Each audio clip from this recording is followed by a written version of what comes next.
So we've got a really cool presentation tonight on one of my personal favorite services that exists in the world today. It is called Cloud Run. It is very, very cool. I'll give you kind of a high level to medium level overview of Cloud Run. We will also be covering Cloud Build because Cloud Build integrates nicely with Cloud Run. And both those services together can really give you some really powerful tools to do to deploy applications, workloads, whatever. But you can configure really sweet and easy to use like CI/CD pipelines without too much effort. Which if you've ever done or built a CI/CD pipeline, it is quite difficult. And even if not, just trust me, it's difficult. So this can really make it a lot easier on developers and DevOps engineers when configuring that stuff. So let's get going. As always, sponsored by Manceps and the Tech Academy. Manceps.ai is a machine learning AI company spreading the good word of AI to enterprise organizations all over Oregon and across the country and across the world, for that matter. So they are hiring likely at this point as our economy continues to slowly climb back up and hiring is ramping up. So definitely check them out if you're interested. If not, just check out what they're doing. They're doing lots of cool stuff. Tech Academy, they usually provide the space that we conduct our meetups in. Right now we are digital, but we still love them and they still love us. And they are more than happy to have us back as soon as this crazy COVID thing blows over.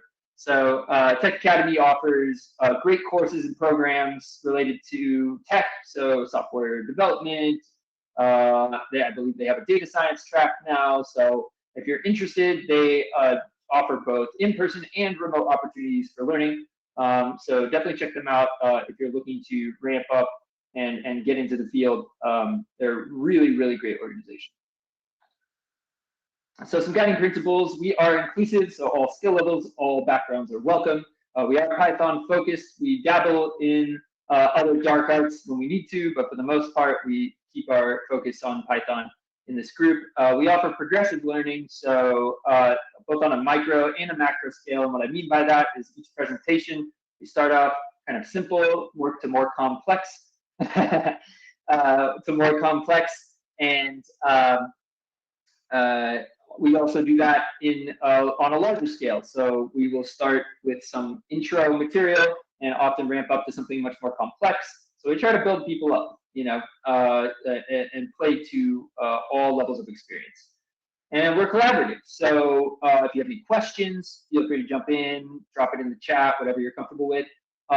For those that are more advanced, if you have something to add, definitely do that. We love people contributing and just sharing what they know as well, because no one knows everything, right? So definitely jump in if you can. All right, so tonight, oh, that is a typo. That's supposed to say Cloud Run. So tonight we're going to be deploying our app on Cloud Run, not App Engine. That was last time. So Cloud Run is a really cool technology. Like I said, we'll deep dive that here in a minute. But first, we will look at some news and resources, followed by, and I should say, an introduction to Cloud Run, then a demo, and then at the end we'll have a Q&A session. So some news, not really news, but what just went down was Google Cloud Next. So Google Cloud Next is a yearly convention that happens where Google comes on and basically shows off all its new cool technology.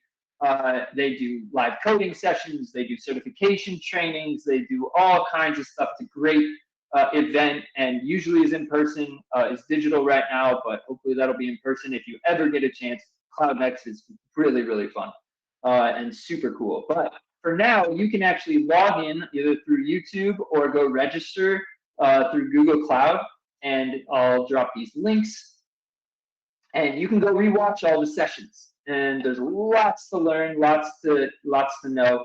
So definitely check that out. That first link is just to the actual sessions on application development. but they have many, many others on data science and infrastructure and all kinds of stuff. So I think that's the same link.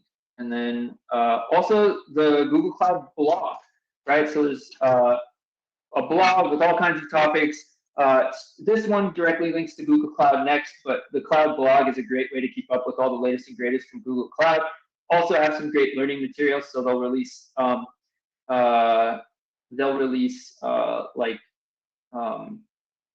articles like tutorial articles and stuff. So definitely use that as a resource in your learning. It's really, really great. If you're interested in hands-on labs, Quick Labs is a really cool platform.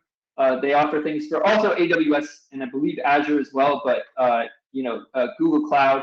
And basically they're isolated cloud environments. You get hands-on experience with Google Cloud without having to open your own account and, on Google Cloud and possibly charge yourself $3,000 in cloud charges, which is never good unless you want to spend $3,000. Then I guess it's good. But anyway, they give you sandbox environments and they give you kind of these labs, right? And they walk you through. You can earn badges, you can earn kind of certifications or in specializations and stuff. It's super cool. It is what is used by the Coursera courses. So if you want a full course, you can go to Coursera, take a Google Cloud specialization, and within that, they actually do use Quick Labs environments for all of their labs. So really great resource. Definitely check that out. And then if you're an avid reader, such as myself, I love books. The first book I recommend is the Google Cloud Certified Professional Cloud Architect All-in-One Exam Guide. Very long title, but it's very recent, which makes it really applicable right now. Even though it's for the cloud architect, which I don't suggest starting with if you are going to get a cloud certification, and I do recommend getting cloud certified, it has a ton of information in it related to Google Cloud, and I think it's very, very useful for all skill levels to rip through that book. If you're already in the business for a long time, it'll be a great way to ramp up. If you're just learning Google Cloud, it's a great way to get an overview of how everything works and give you some kind of ways or things you could improve on, right? Like, so if you're reading and you're like, what the heck are they talking about? You can go to the docs, you can read about it, and they offer resources, a resource section at the end of each chapter. And they also offer study questions at the end of each chapter, which is super useful. So it is a study guide for the architect exam. I'm currently recertifying for my architect exam, so I'm studying up, learning lots of new stuff. It's a great book. Definitely recommend it. Last one is this book. Oh shoot. I just denied someone. Oh, I feel bad. They tried to join right when I hit enter on this link and I denied them. So that's not good. Nevertheless, I will ping them in a minute. So that book, the cookbook, Google Cloud Cookbook just came out as well. Very cool. It's kind of recipes on how you can do particular things. If you've ever had a cookbook, like a Python cookbook or anything, it's very similar, right? It's just like, I need to do this specific thing, and they step-by-step walk you through how to do it. So if you're interested in something like that, definitely check that out too. It's kind of end-to-end solutions and stuff. With that, are there any questions before we get started on our presentation for this evening? Cool. All right, well, let's get going. So last time we talked about App Engine, right? We saw that we can launch our code into the cloud, right? We have some application, and all we need is an app.yaml file, and we say apply it, and it launches all our code for us. Networking's managed, scaling is managed, like all this stuff. Well, so just to give some background, in recent years, say in the past 5 years or so, maybe a little longer, there's been this rise of something called microservices or microservice architectures, right? And it used to be the case that when you developed an application, it was something, what was called, and I don't know if they referred to it back then as a monolithic application, but it is certainly now referred to as a monolithic application. And what that is just all of your code is in one code base. So, and it lives in GitHub, right? And all of that code gets launched at the same time. It must be launched together because everything is connected to everything else, and there's no possible way, right, that you could just launch a piece of that without the entire thing falling apart and breaking. Right, so it's a monolithic application. So if you deploy an application and then you want to redeploy up just a piece of that application, you change one thing in the code, you must redeploy that entire application. And that is costly in terms of time, in terms of labor, in terms of, especially when things go wrong, which they do. There's, I've been on calls and I've heard of people being on much longer than myself, but 6 to 8 hour calls of deployment calls where we just sit there and we're sad and it's Saturday and everything's broken. It's terrible.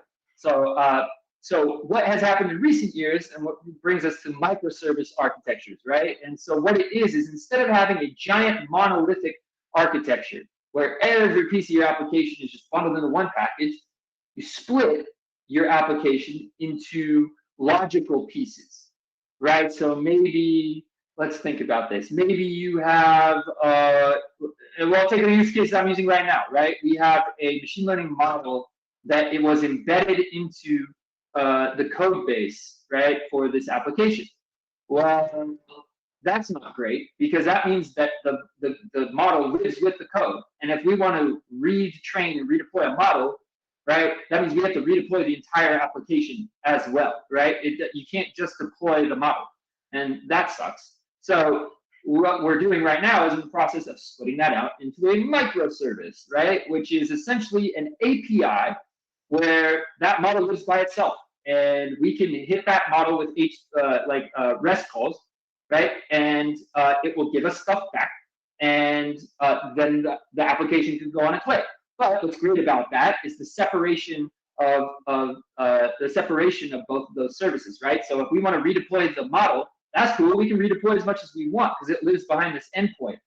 The application is indifferent to what happens when that model, right, gets changed. It'll be the same model, right? We need to have the same inputs, same outputs for the contract to be, I don't know what you call it, like to be consistent, right, between the application and the microservice. But you could redeploy whatever model you want as long as it takes the same inputs and gives the same outputs, which is great, right? So you can make these updates separate from your application. So then you take your application, you say, well, can I do that in my application? Well, of course you can. You can take your pre-processing step and you could bring that out into a microservice, right? And so when we need to pre-process, a call gets made to the pre-process service. That pre-process service sends back to the application, then the application takes that pre-processed data, sends it to the model, gets a call back, and then returns the result, right? Or does whatever it's supposed to do. And so you could continue to do this. You could take out lots and lots of your different services and separate them and use REST calls or gRPC, whatever, or I should say HTTP or gRPC, but using API calls to essentially separate these services out. So when you need to redeploy pre-processing or your model or your post-processing, whatever, I don't know, I'm making stuff up, but you can see how that would be much more useful. So if people are working on pre-processing and that gets deployed much more often than the regular application, that's awesome, right? Like, because they can work at a different pace than other people working on separate parts of the application. And so when things break, you can also fix them without having to redeploy the entire application, which is also great. And a little more manageable, right? Because it's smaller pieces to manage versus this like giant thing. So the reason I say all this is because containers have allowed us to have these microservice architectures, right? Containers have exploded over the past 5 or 6 years. Containers have actually been around for a very long time, since like the early 90s. But they have really taken off with Docker coming around and making them very popular, and now Kubernetes, and like you've probably heard of all these things.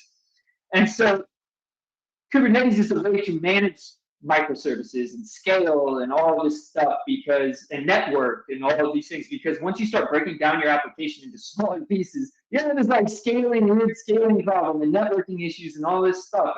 But Kubernetes is hard, really hard, right, to get it right. As you're app gets more complex. And so what Google Cloud came out with was something called Cloud Run. Let me see. We got a question. 1 second. Yes, yeah, it'll be on our YouTube channel. So we're recording currently right now. I'll post the video. So what Google decided was, hey, Kubernetes is hard because Google invented Kubernetes, so they know how hard it is, right? And Kubernetes was actually developed at Google, right? It's based on Google technology that they were using before Kubernetes even came around. They've been using containers for a long time, right? And so they took the lessons learned, built Kubernetes for managing all these containers, you know, microservices type things, and what you end up with is Google Cloud said we can do one better. Instead of just Kubernetes, what if we just gave people the ability to just build an application in a container and just put it on Kubernetes, but they don't have to worry about Kubernetes, right? So a project that came out of Kubernetes was something called Knative. Knative, right, is managed Kubernetes. But then Google's like, we can do it even better. We're going to put Knative on the cloud, and we're going to make it so people just give us their container. They don't even have to worry about Knative.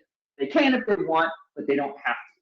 And so what you get is Cloud Run, which is managed Knative.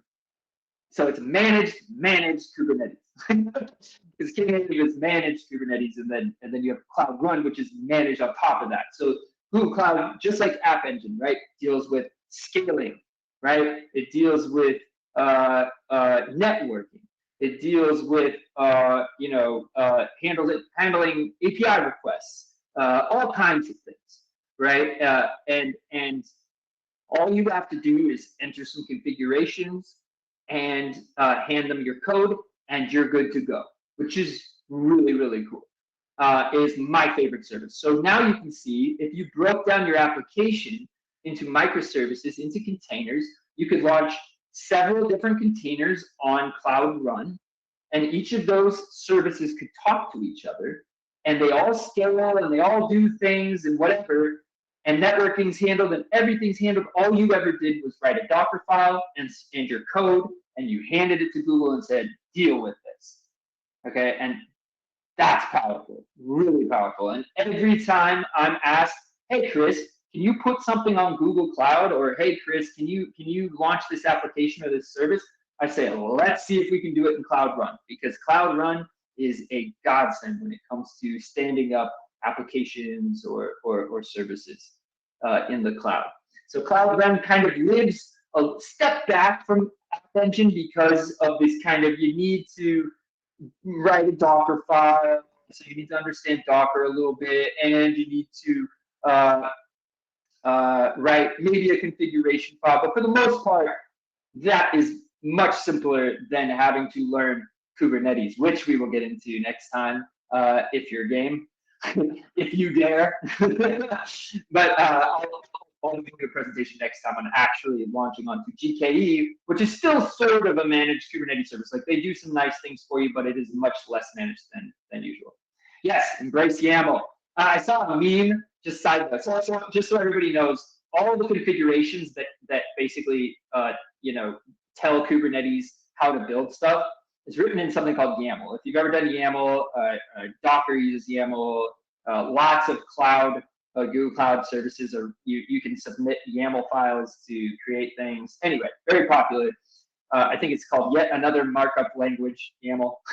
But I saw somebody that said the most popular coding language these days is YAML, and then someone said change my mind, which is so true. Maybe it's just fun, but anyway. So hopefully that makes sense. I try to give a high-level view of why Cloud Run is awesome, right? And just so you know, before we get into Cloud Run, if you don't understand containers very well, that's okay. Those are very easy to pick up. You don't need to know the inner workings of Docker or anything. Containers are essentially a lightweight way to package your code and be able to run that code anywhere on any machine, whether it's a laptop, in the cloud, on a server, a bare metal server. It allows you to package up your code in a container, and if whoever gets that container, like if you wanted to give it, you built an application, you containerized it, and you gave it to me, you say, Chris, can you check out this application? I would be able to run it.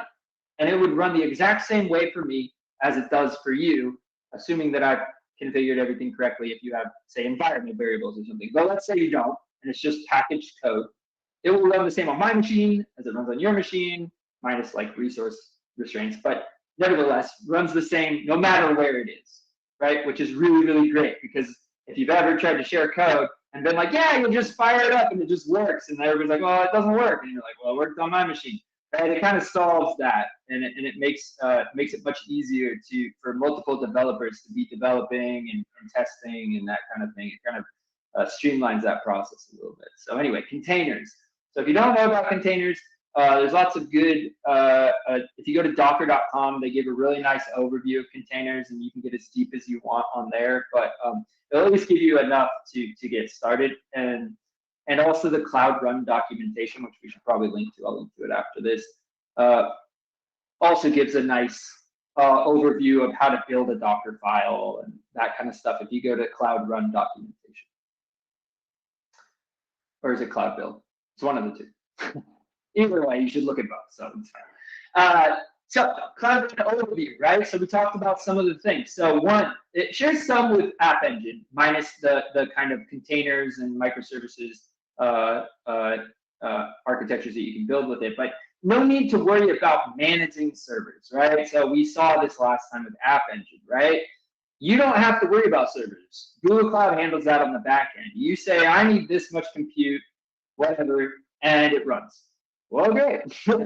That's awesome. So you can just concentrate on your code and your container, right? There's that extra step of writing that Docker file, and we'll show you what a Docker file looks like here in a minute.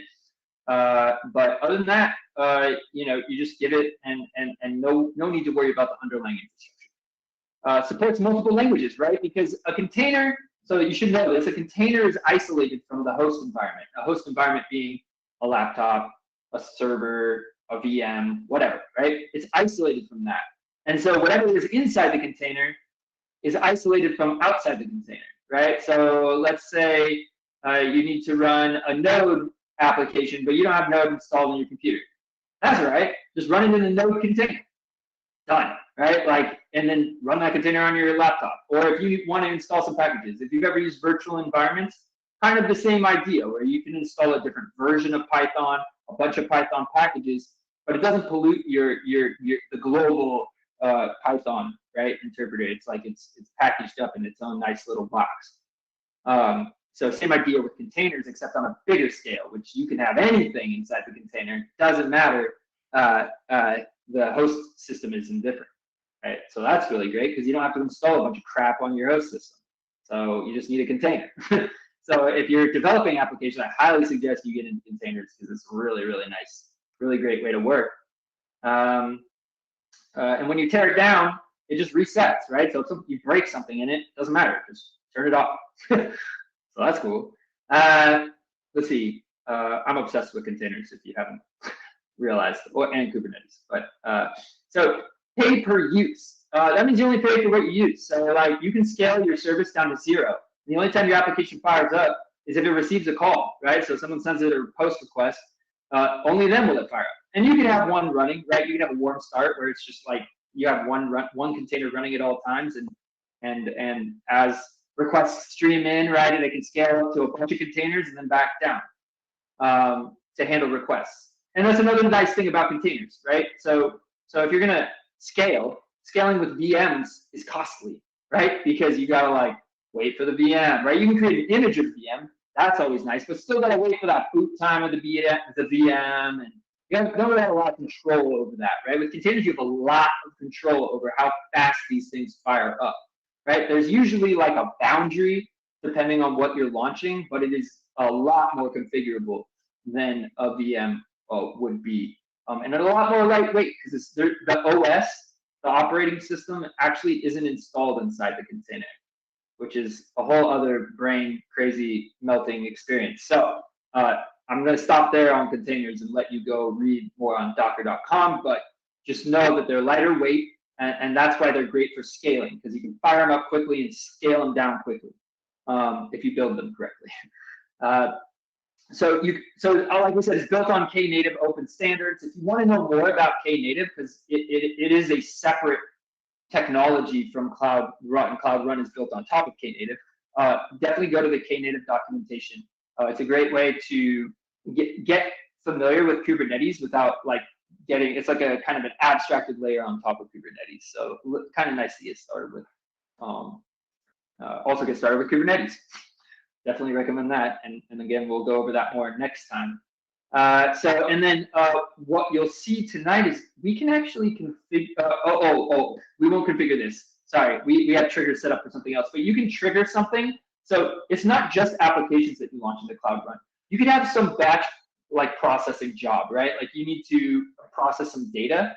So this thing could, like I said, scale to 0. You could have nothing running, and then say some data goes into a cloud bucket.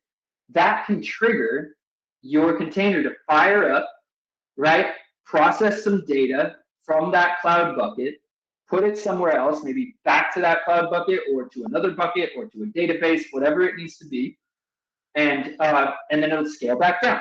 So it can trigger based on requests. So as it receives requests, fires up, comes back down based on all sorts of things that happen around Google Cloud. So also a great way to use containers, right, for batch processing jobs. They also offer like cron jobs and different things as well. So cool.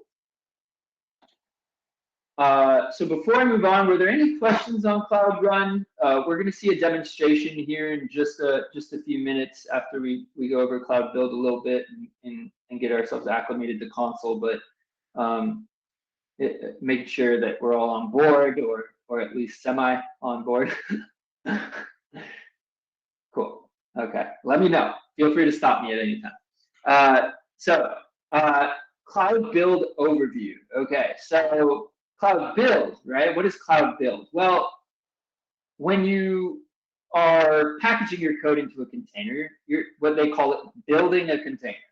All right. So this is commonly done using a command, right? Like Docker build, right? And it uses the Docker file. And what the Docker file is instructions on how to build the container that you're asking the runtime, the container runtime, in this case Docker, to build, right?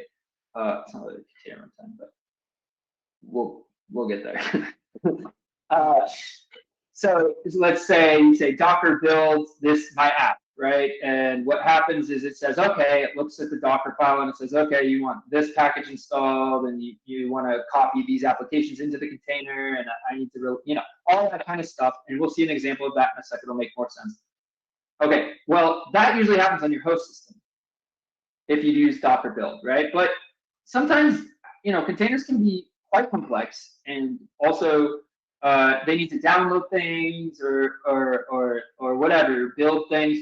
And you are restricted by your network speed and your hardware that you're building the container on, right? That's cool if you're building something small, but if you're building either something complex or something, or if you're building a bunch of things, right? You need to build a bunch of stuff. You can only build one thing at a time. Like this is kind of so. In comes the cloud again, right? And Google says, well, how about we give the option to build containers? And they offer Cloud Build. And what Cloud Build does is it again uses our good friend YAML, right? We give it a YAML file, and those are instructions on how to build the Docker container. Now, the Docker file is the instructions, and we'll see this, so don't get too like, oh, no, I don't understand. We'll get there. But the Docker file are the instructions on how to build the container.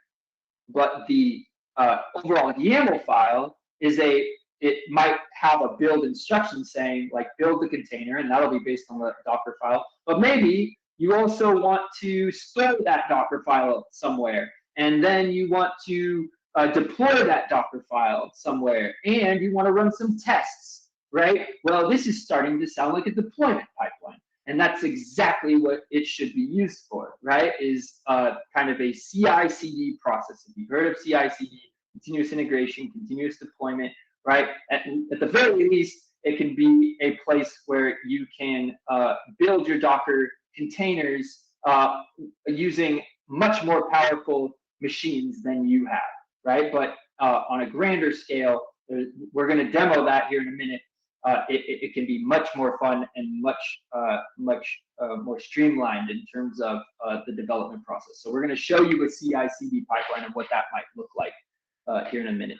But here you can see, right? I am on my laptop, okay, and I do a git commit and I push to a repository, right? So I'm versioning my code out, in some repository. Here they say cloud source repositories, which is essentially just Google Cloud's Git repository. But you could be on Bitbucket, GitLab, GitHub, wherever, right? You're just pushing out to this repository. Well, what that does is what you've done is installed. In this case, it's integrated, but let's say this is GitHub. You've installed an app that connects Cloud Build to your repository. So when you push to that repo, Cloud Build is like, hey, someone just pushed to that repo. We should build it. So they build based on some files that you've put in there and you've configured Cloud Build, and we'll show you that here in a minute. And then Cloud Build says, all right, I finished building. We're going to push that to Container Registry. So Container Registry is where Docker containers, or containers, right? They don't have to be Docker, but we'll call them Docker containers. That's fine. Are pushed to, right? So this is where you store your containers for later use, right? So these are pre-built, which is great. So you can pre-build your Docker container and store it here until you're ready to use it. Well, then that might trigger something in the steps that says, okay, now I want it to go to Cloud Run. So then that container that just got built and got put into Container Registry now gets deployed to Cloud Run. And Cloud Run takes your container, says, okay, I get it, it's a container, I'm gonna put it up, puts it up, and then you have a new service deployed. And all you ever did was push your code to GitHub, Bitbucket, wherever, your code source repository.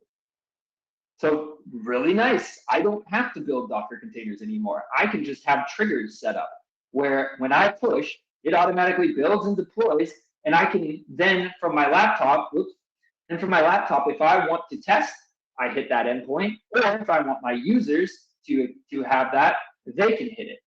And in Cloud Run, you can split traffic, you can do fancy things where maybe you put 50% of your traffic towards your new version just to kind of test, right? And if it's bad, you can roll back to a previous version very easily and continue to develop and fix that bug and go through this process again. So very cool, very, for what it is, very simple to set up. And we're gonna show that configuration here in a minute. Okay, so just a really great way to kind of automate the deployment process. Build and deployment process. Cool. So I assume there's no questions because people have not asked them. So I'm going to continue on my way. Feel free to stop me if you need to. I'm going to switch over to some code here, and we're going to take a look at. So let's say Visual Studio Code. All right. So here we're in Visual Studio Code. And we'll look at a couple files here. Can everybody see that okay? Do I need to blow that up? Here, I can boink. Hopefully that's good. That works. Nice. Okay, so where are we at? Well, first we're gonna close some stuff. I'm working on a project. Close. Is this my Docker file? Yeah, okay, cool. Close. Okay, cool. So here you can see this is a Docker file. Okay, looks pretty simple, right? Like, I can walk through this. It is fairly simple. So from Python 3.8, so there are many pre-built Docker containers that live in Docker Hub or other repositories, but we'll say Docker Hub right here. And you can, what you can do is instead of building from scratch, right, building from a nothing container, you can build off of other people's containers. So if you want Python, you can specify a Python container. And all this is just a Python version 3.8, right, container. And then we can start building, right? So we don't have to install Python. Great. So Python comes built into this container. So then we switch and we say we want a working directory to be root pilot stocks, and you don't have to make directories in Docker files; they will create them for you. So we say work dir, and this will be the working directory, meaning the directory that Docker sees itself in as it builds the container. We copy in our requirements.txt, which is a Python convention for defining dependencies. We pip install that requirement, all the requirements we've defined in our txt. We copy all of the files from whatever is relative to the Docker file. And I can show you in this case, here's our Docker file, right? We can see there's like a config.py and there's a fin.py. And if we drop into app, there's a bunch of stuff. If we drop into models, there's a bunch of stuff. So all of this code or all of these relative directories and files, we can use a Docker ignore too. So this Docker ignore is like a git ignore where it won't build, like, say, license or readme or whatever. In your Docker files, I do recommend, if you can, don't necessarily use this convention. Try to be specific about what you want in your Docker container, because you can inadvertently copy things in that you don't necessarily want, which won't necessarily hurt your application, but it does make your container larger.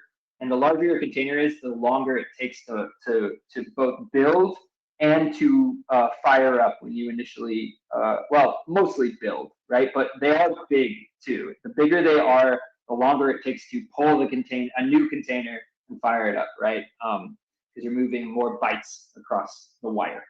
Okay, so just be aware that you want to keep Docker files, or attempt to keep Docker files as small as possible. Yeah.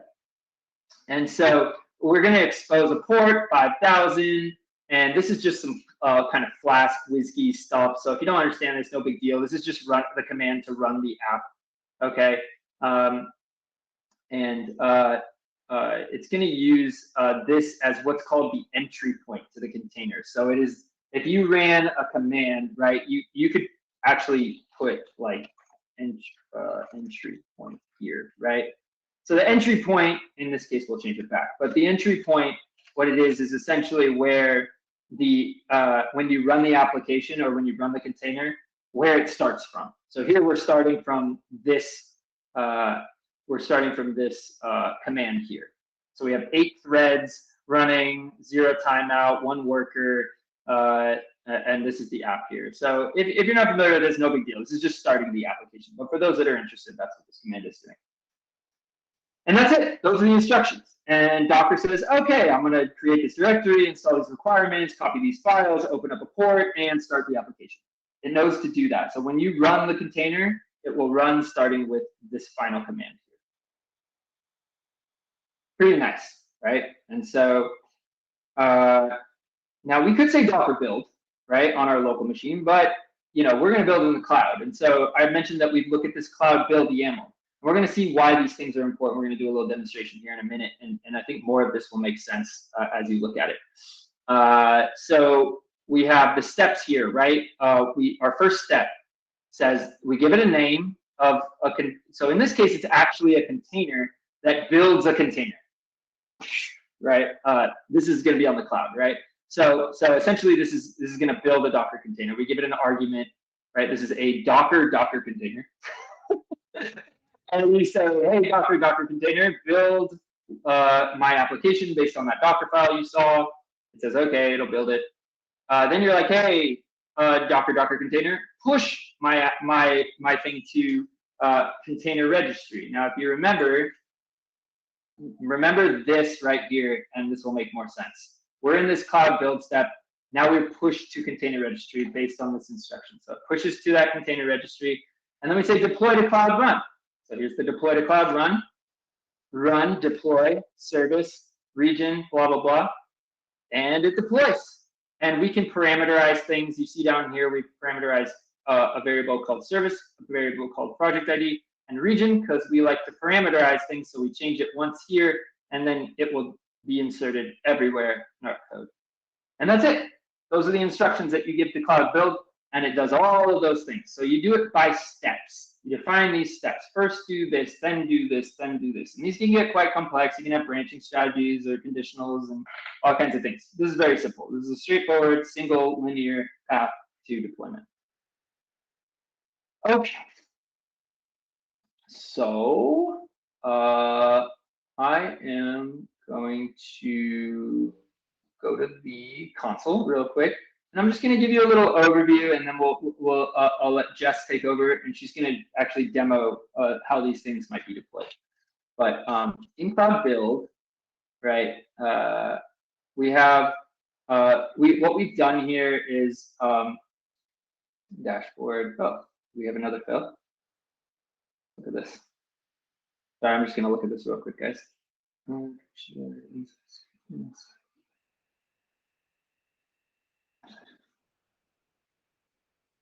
Interesting.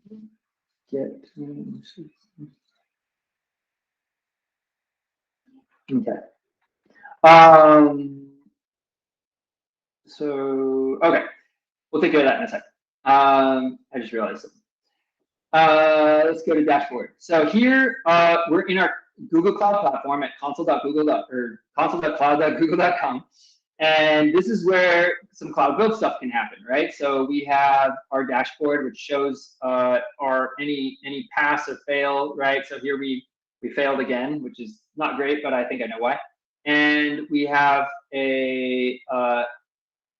our history of builds. So we can look at this history, which you were probably just looking at with me, which I just realized as I was staring at that. So here you'll have all your builds that have happened. You have the time and time it took and all that kind of stuff. So then we go to triggers. So here you can define some triggers like we were talking about, where the trigger is, hey, I want you to do this thing. I want you to build based on this action, right? It might be pushing a new tag. It might be a commit. It might be whatever it may be, right? But so that's that. And then you need to connect your repository. So you'll connect the repository at the beginning. You have to authenticate, so you need to allow Cloud Build to access your repository. Once that happens, you'll see it appear here. And then for this trigger, right, you give it a name. You can specify a repository event that invokes triggers. So you say you push to a branch, push a new tag, maybe a pull request, whatever the case may be, and also some other events, right? There's other ways to do it. So you pick the repository, the source repository, which we show here. You give it a tag now, or what the tag. So we've specified tags. So we'll tell it, hey, based on a tag that looks like this is some regex, right? So based on a tag that looks like this, build, right? So if you tag it with something like say I built a tag that was like this, version 0.0-test. That I just put in the chat would not work because it doesn't match this regex. It should be a digit, period, a digit, period, a digit. Right, that's the only thing that'll work. Right, well, really anything, but in this case, a digit. This is very simple. You could make this much more specific. But you see, it matches 3 tags that we've already pushed: 0.3, 0.2, 0.1, and you see the convention here. We say use our Cloud Build configuration. Right, you could say just build, detect either a Cloud Build YAML or a Docker file. You could say just a Docker file. You could say something else. We decided to only do it based on the configuration file, so we'll do it that way.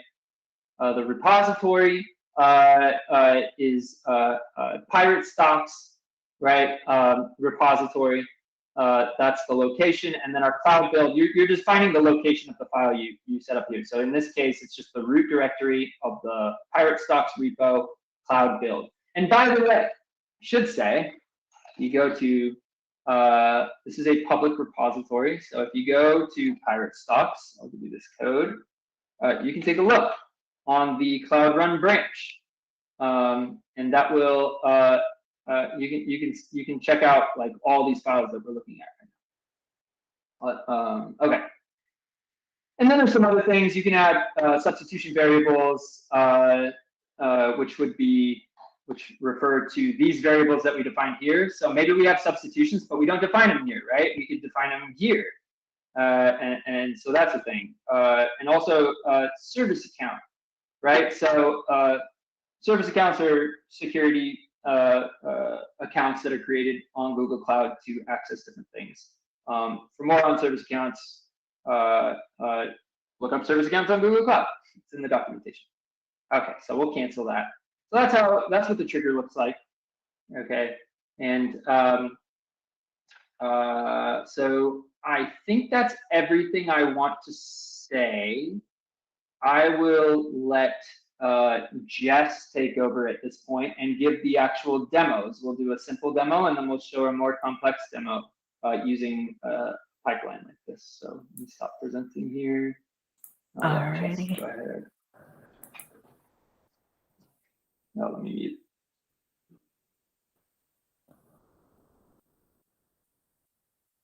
Hi everyone, I'm Jessica Cassidy, and I'm gonna demo the just the basic Hello World Flask app.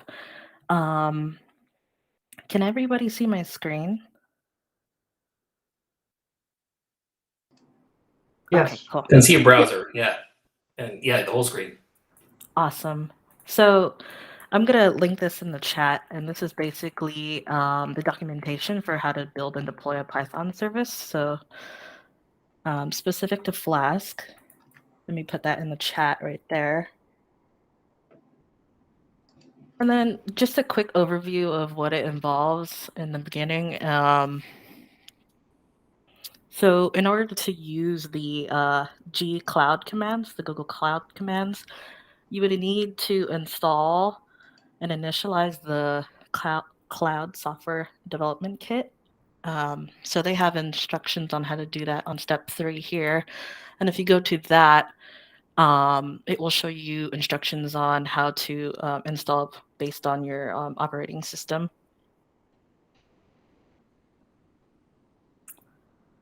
And then, so I'm going to start with step 1 here, and that's going to your project selector. So over here, I already created a project, so you would create project here and then put in your project name. But since I already created mine, I'm not going to create another. This is my project that I'll be using, Hello Test.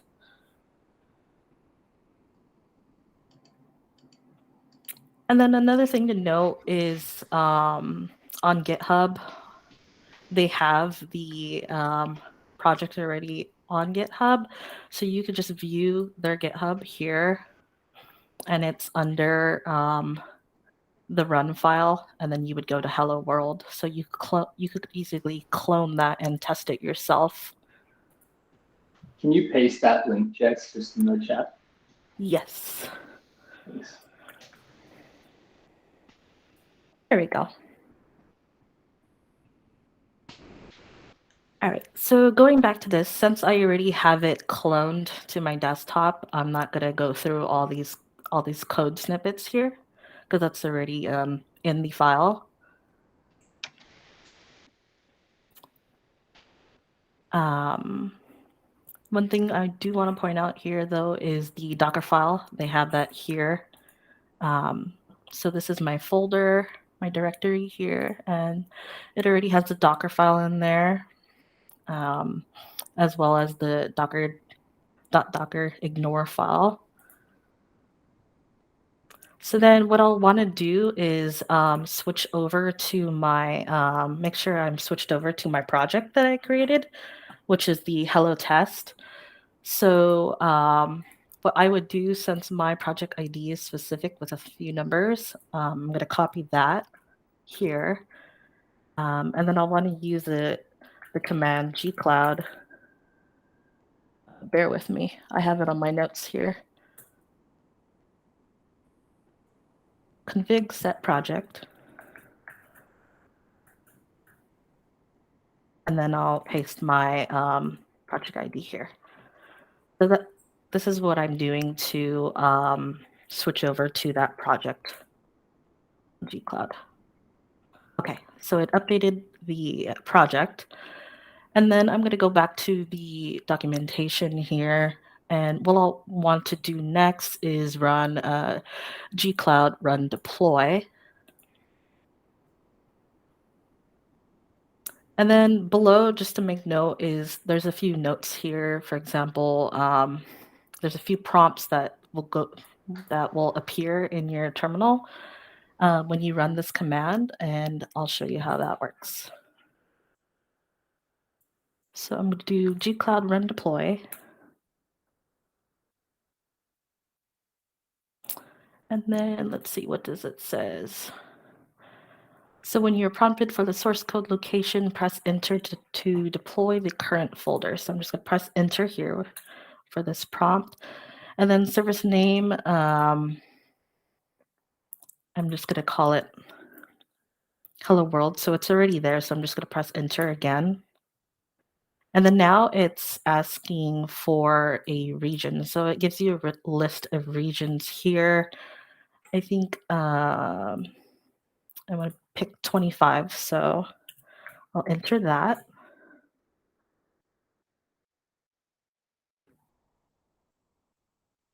And then for this prompt as well, I'm going to select yes. Now it's enabling it.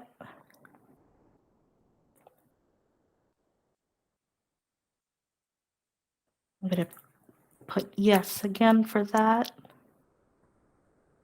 And then let's see. I'm going to respond yes again based on what they put on E.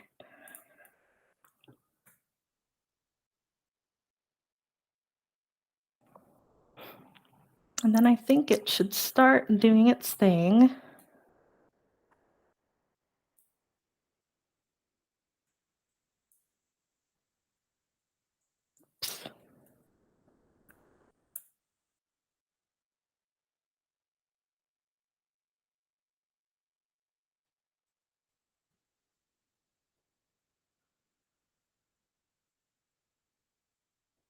Ooh, let's see. Not enabled on project. Would you like to enable and retry? Yes.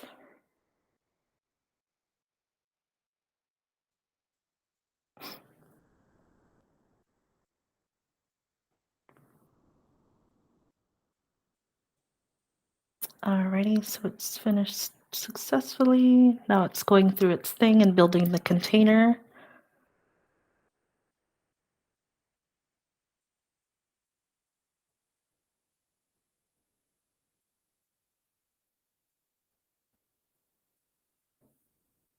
Can everybody see that all right on my terminal, or do I need to blow it up?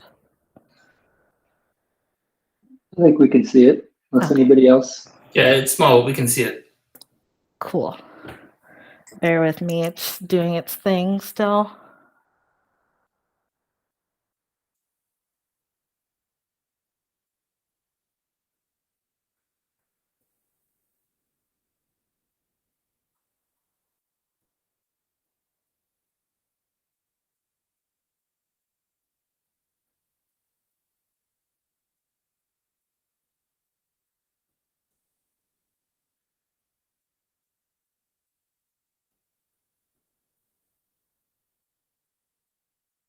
Hey, Jess, before you started, you had to log in to Google Cloud with the command line tool, right? Was that pretty easy process? Yes. I think that includes it into the, is it on here? I can't remember if they had instructions on it, but it was a pretty easy process. Okay. And then to note, for anyone signing up for Google Cloud, I think there's like a $300 starting credit for 1 month. So that's pretty nice to play with.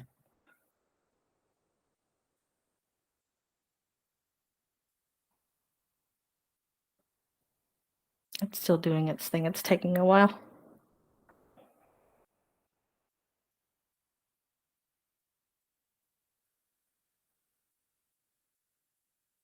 When you defined the project in the web UI, were there any security configurations or anything you had to make sure you specified? Nope. Not with this one, no. Okay, cool. But I'm pretty sure if you do, there's if you go into the project, there's different types of modifications you can make. Yeah, but the defaults were ready to rock and roll, right? Mm-hmm. Cool. Yeah. All right. Thanks. Yeah, that's also just to clarify, that's assuming that you have the correct permissions as the user that you've logged in as, right, on Google Cloud. Because if you were, say, just a viewer role, right, really basic role, you wouldn't be able to create things. And so if you're logged in on your local computer Right. as a user that doesn't have those permissions, then it won't Yeah. work. So you do need to have those permissions as a user to be able to. So like in a larger org, you have to make sure you have an account set up that way. But when you're just doing a personal one, you're coming in kind of with admin privileges, right? Yeah, exactly. If you created the project and you know all of that, it's your account. It's likely that you do have those permissions. Yes. Makes sense. Cool. And now it's generated the URL. It's kind of a funky URL, by the way, but I'm pretty sure there's a way to modify that. I just haven't done it myself. So I'm going to follow this link, and then it should say hello world. There we go. Hello world. Cool. So yeah, that's pretty much what you would do on the basic level. Just follow that hello world documentation. Does anybody have any questions? Are the subsequent deploys faster?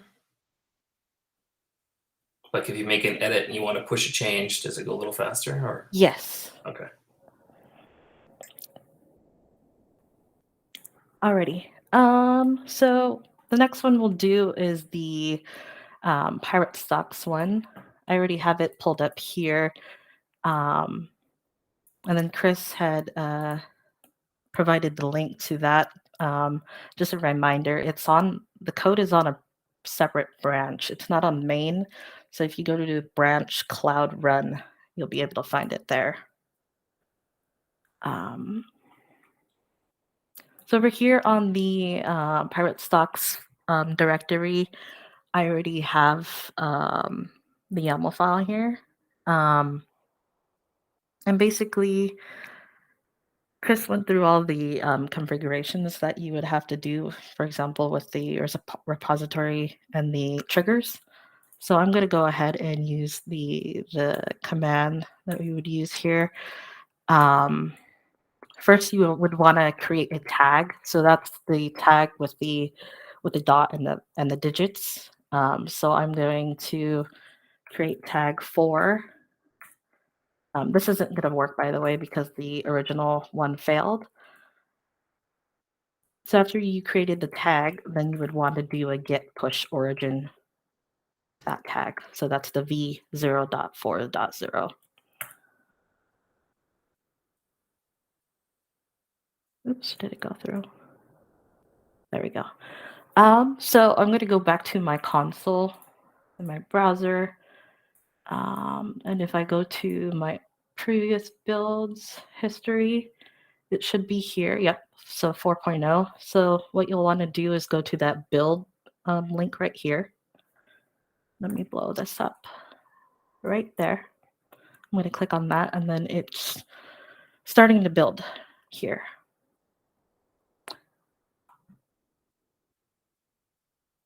I'm going to go back to the previous one that I did build, though.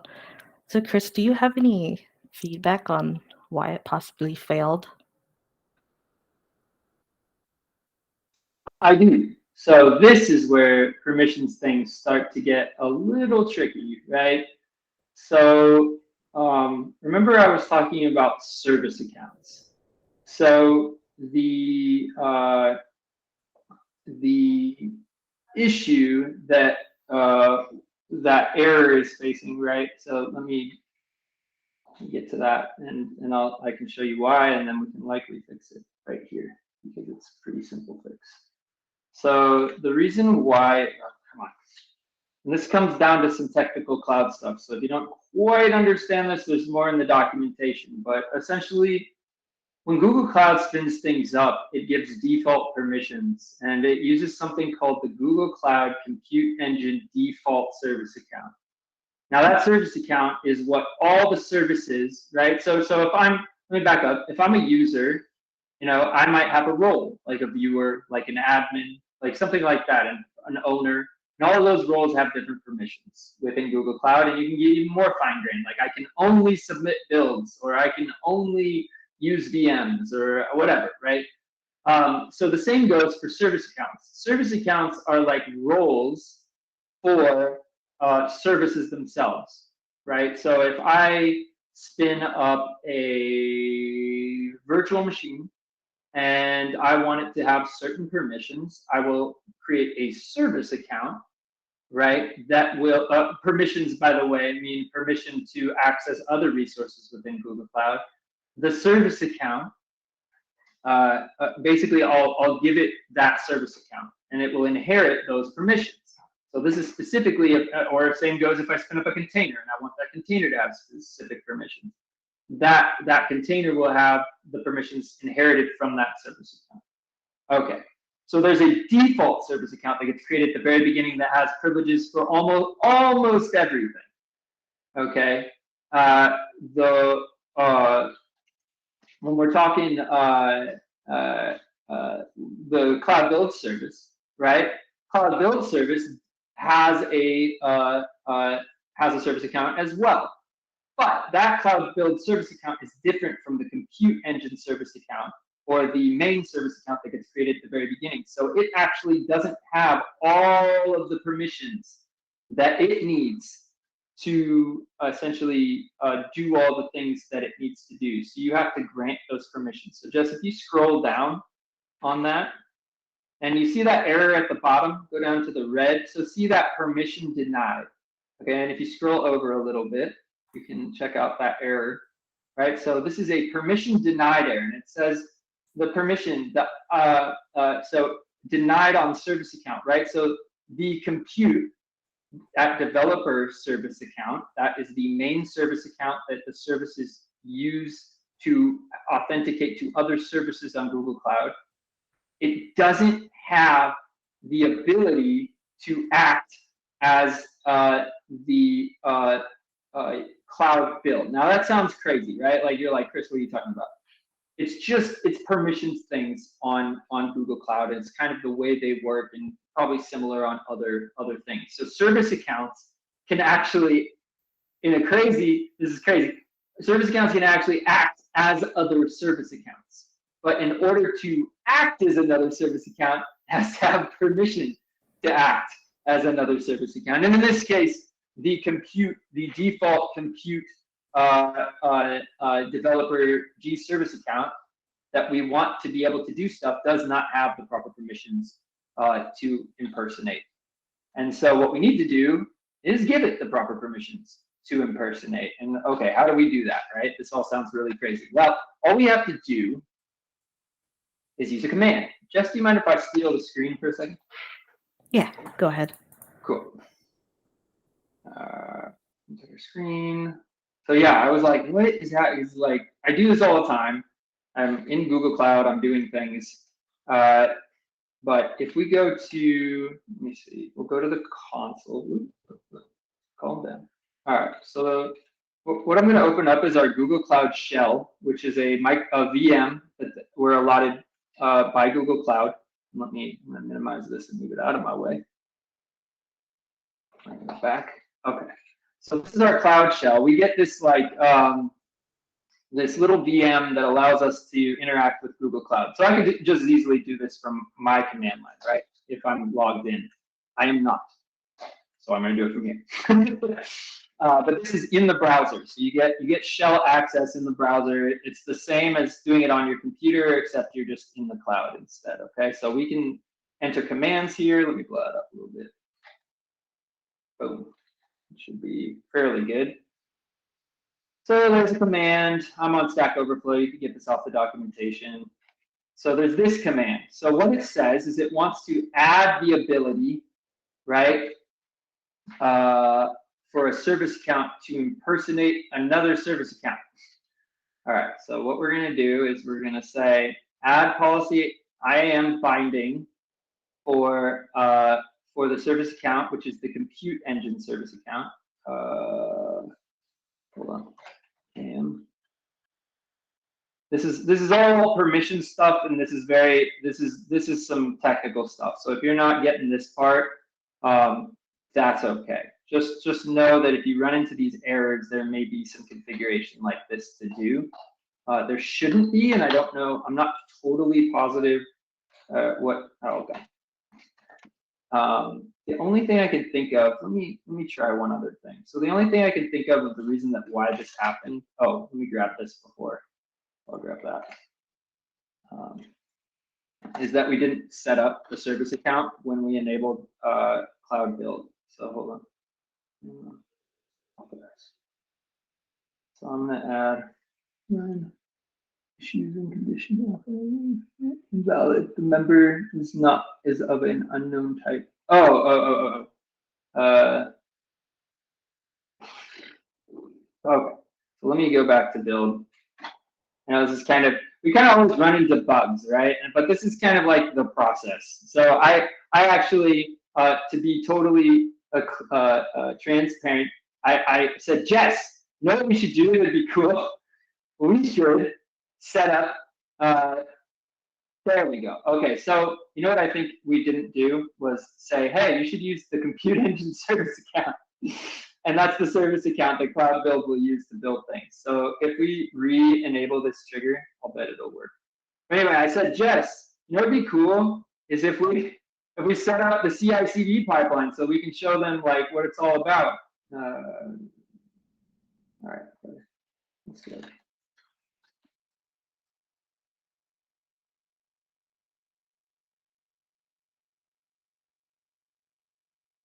What are you doing? Specify MapEasy, a logs bucket. My goodness, you're having some problems. So anyway, she hopped on like a good sport and was like, sure, Chris, I'll let you totally ruin my presentation. And I'm like, thanks.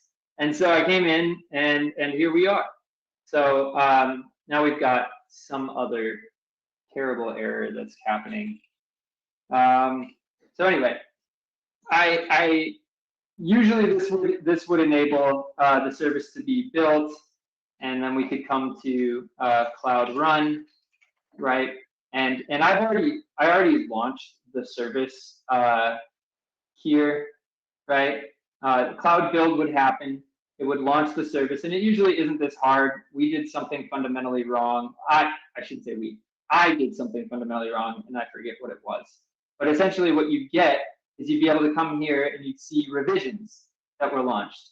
And you see that, okay, my container, my service got spun up, just like the hello world, except in this case it's stocks, right? And this service, you can see over here, we get the image URL that it was built from.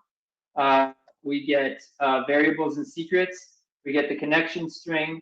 And if we click, we can see that this application is in fact, or should be, running, although it does need a backend database. So I always wondered about how that would work in the cloud.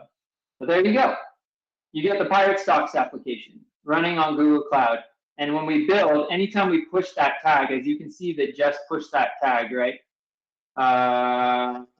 We go back to Cloud Build.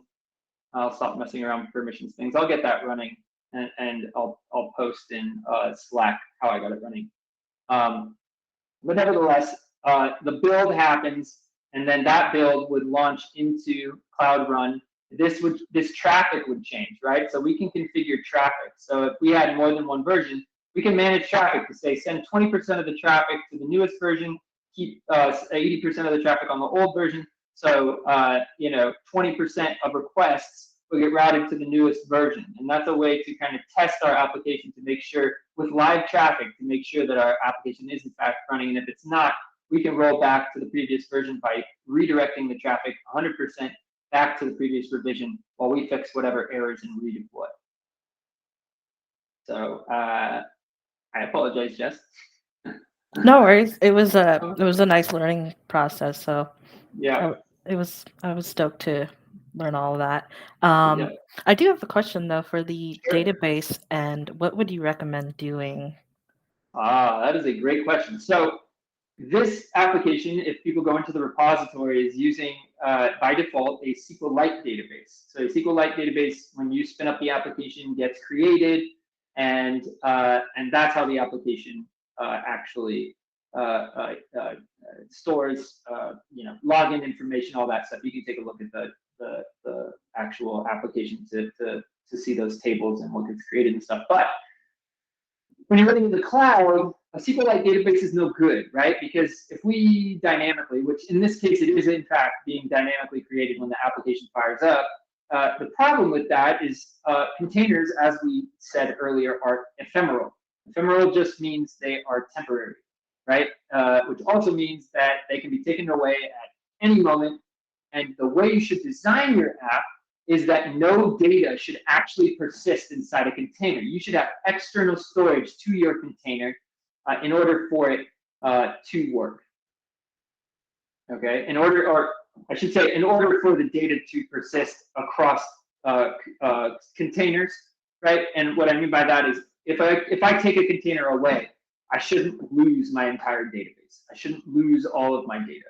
So Jess's question, how would we persist? What would we do about a database on Google Cloud? It's a great question. And the answer is we would use Cloud SQL for this, right? We're using a SQL database, so we use Cloud SQL. And they have other NoSQL offerings for different use cases, right? But what we can do is actually create a database here. Whatever we want. We use Postgres, right? And you have all the versions of Postgres you can get here. You spin up your database. What's nice about this is also a managed service. So you get all the great features that come along with Cloud SQL or PostgreSQL or whatever the case may be. And I haven't enabled the ABI here, so you can't really see. I'll enable it, and maybe it'll get done by the time. And I won't spin this up just because I don't want to charge you. This is Jess's account. But at any rate, you'd spin up a SQL database, and it would automatically configure everything, and your application actually can connect to a SQL database on cloud. So as your containers are spun up and spun down, you're not losing data that needs to be persistent, such as user logins, passwords, whatever. I don't know, stock prices in this case, right? Whatever you're storing in that database will be persisted across containers, and each container, right? Say I have 3 containers that are serving traffic. Each of those containers has the same information because it's all coming from a single source, which is the SQL database. And that's how that would work. Perfect. So you can configure, all of your memory, storage, capacity, version, all of that kind of stuff, depending on what your needs are. And it does automatic backups. There's high availability, so you get it deployed in multiple zones. So if one of your zones, which usually corresponds to a data center, so say that data center, caught on fire and burnt to the ground, your database would not go down. You'd still have it highly available in multiple zones, usually three zones, across 3 zones in a particular region. In this case, the US Central 1 region. So pretty cool, pretty nice. Definitely simplifies database configuration for anybody who's ever tried to. Any DBAs out there? This is a pretty sweet service. MySQL, PostgreSQL, and SQL Server. Pretty cool. Yeah. Anyway, does that answer your question? Yeah, perfect. Cool. Thanks, Chris. You're welcome. So, as usual, we have bugs, but the idea is the same in that that setup should work. And I would need to, again, I'll post the answer in Slack when there's some configuration thing that I've done wrong. I don't know what it is off the top of my head. I know what it is. It's the error, right? But what you would need to do is allow this service account to do this. And let's see, if we add a role, we can maybe try it. Any other questions while I'm messing around in the cloud?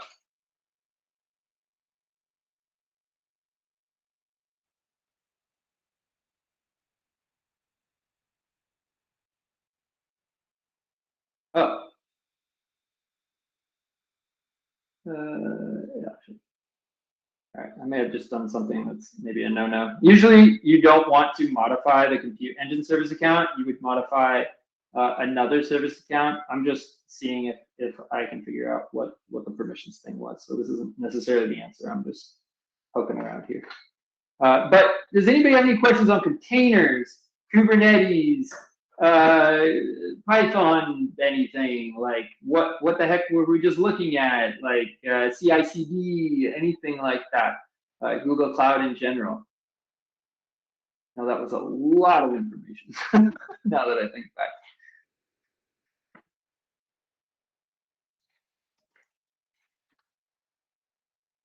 No. All right. Well, I guess we will leave it there. I'm happy to answer any other questions people have on Slack, or you can reach out to me on LinkedIn. I'm on there too. Hopefully this is helpful. Yes. Okay, apparently it was helpful. Everybody says level.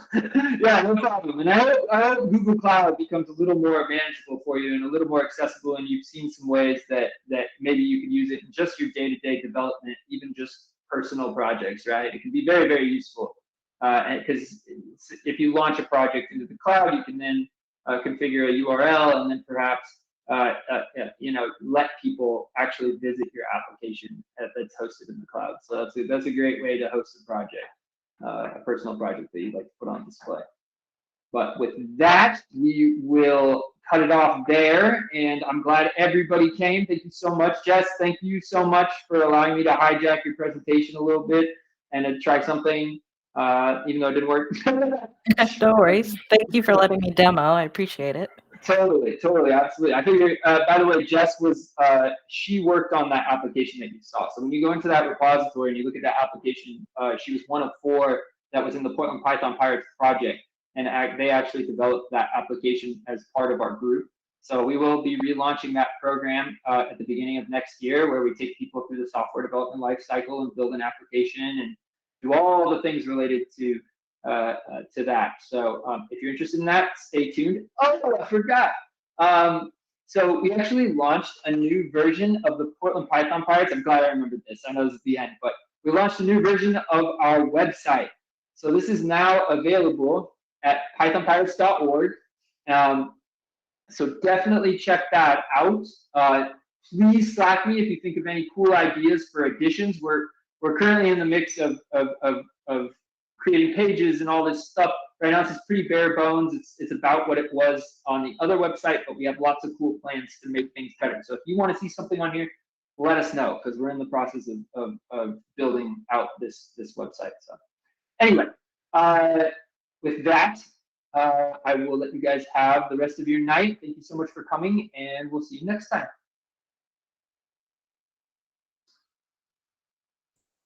Bye, gang.